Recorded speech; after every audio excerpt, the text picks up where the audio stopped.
The Disney Renaissance is considered by a lot of people to be a golden age of Disney, containing many cult classics and the majority of the movies I grew up on when I was younger. But how do they hold up nowadays? Are they still as good as we remember, or are we just blinded by nostalgia?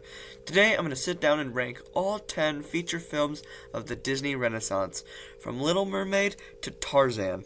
Let's begin.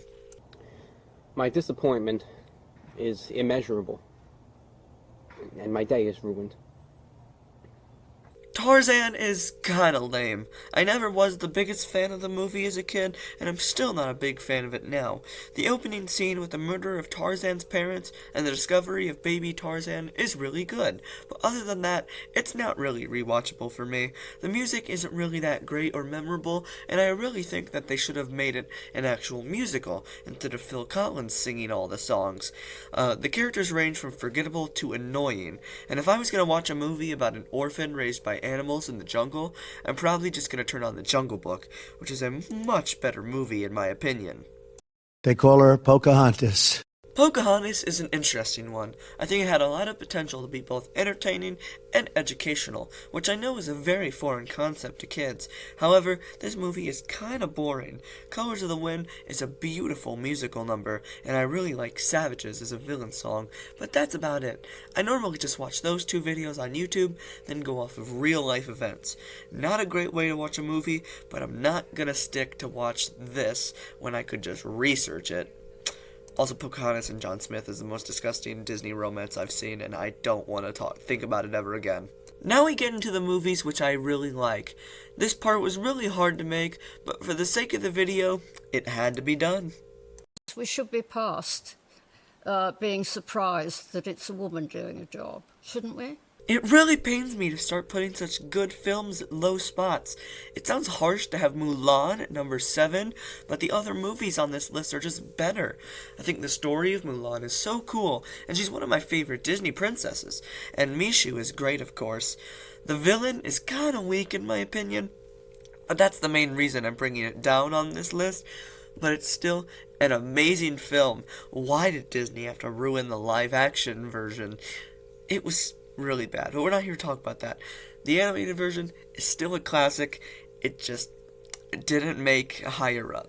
People think I'm controversial, but the truth is, I'm a nice guy. Oh boy, this is gonna start a war. I'm not saying Lion King is bad. I'm really not. I understand the cult following behind this film. It's just not for me. The film is stunning, and I can get behind all the characters. I'm not sure if Simba and Nala would just fall in love and have lion sex immediately after meeting. I don't know. Maybe they're just super horny after all those years. The hyenas kind of get annoying after a while, but it's an easy thing to overlook.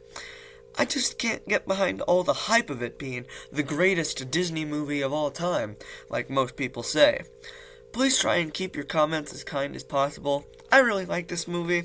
It's just way overhyped, in my opinion. Number 5. Aladdin is a really fun ride. Aladdin is a really fun character to follow.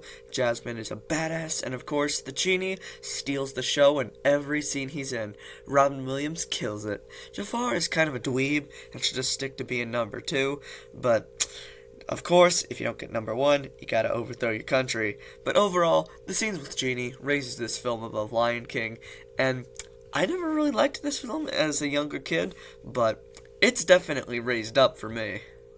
I always say religion is a fine thing. Take it in moderation. I never realized Hunchback was this good as a kid. It's a really good story, and I'm really sympathetic for Quasimodo. This film tackles really dark themes for a G-rated Disney film, such as lust, damnation, and genocide, and Claude Frollo remains one of my favorite Disney villains.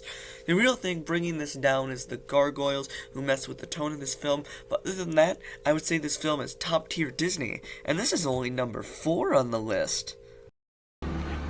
Your Beauty and the Beast in one luscious Christmas gift pack.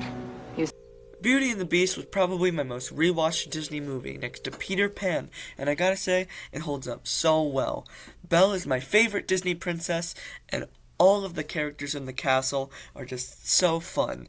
Gaston is such a fun villain, seeing as how he's beloved by all the townspeople, besides Belle, of course. Plus, he's a strong and handsome brute. I love Gaston. The song, not the character. This film is such a beauty. And the Beast. I'd like to think that once upon a time there were mermaids in the ocean. Now we head under the sea for The Little Mermaid. I love the environment of Atlantica, and it's so cool to see the sort of mythological setting. I love to see mythology in my films. If you don't know, King Triton is the son of Poseidon. Ariel is so fun to follow in this story, and her journey of discovering human life is so fun to watch.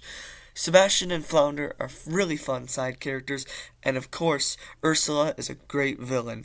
The only problem is the underage marriage, but Disney likes to do that a lot, so I'll overlook it. Plus, I really love Prince Eric, and, he just turned 18, so I guess we'll let it slide. I'll rewatch this any day of the week, but it's still number 2, which leads us to our number 1. You know how I said I like mythology in my films? Well, I love Hercules. It's a god-tier film. No pun intended. Okay, pun intended a little bit. I'm a sucker for Greek mythology, and I wouldn't be making this video if I wasn't a fan of Disney, so it's a perfect mix. I love Herc's journey of self-discovery from a klutzy idiot to, well, we know how he ends up. Hades is amazing. Danny DeVito is in the movie. Meg is by far one of my favorite love interests. They made Zeus a dad who actually cares about his kid, but I don't think Disney would put all the accuracies in this film to Greek. This is probably my favorite Disney film to watch on a regular basis. So, yeah, that was my ranking of the Disney Renaissance. Stay tuned for the 2000s dark era of Disney. Let me know what you thought of my list, and feel free to share your own list. Be sure to have a day, and subscribe.